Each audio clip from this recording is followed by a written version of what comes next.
নমস্কার বন্ধুরা, আজ আমি করব পমফ্রেট মাছের ঝাল। এর জন্য আমি পমফ্রেট মাছগুলি আগে থেকে লবণ হলুদ মাখিয়ে ভেজে নিলাম। তারপর কড়াইতে তেল দিয়ে দিলাম, তার মধ্যে দিয়ে দিলাম পেঁয়াজ বাটা এবং টমেটোর পেস্ট। এবার আমি কিছুক্ষণ কষিয়ে নেব। তারপর আমি এতে দিয়ে দিলাম লঙ্কা চেরা, হলুদ গুঁড়ো এবং লবণ। কিছুক্ষণ কষিয়ে আমি দিয়ে দিলাম অল্প পরিমাণে কাশ্মীরি লঙ্কার গুঁড়ো।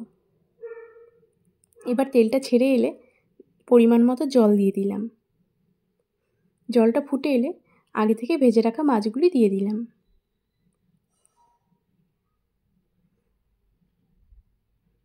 এবার দিয়ে দিলাম সর্ষে বাটা।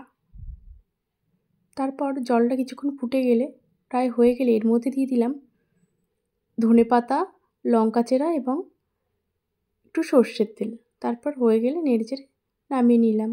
তাহলে রেডি।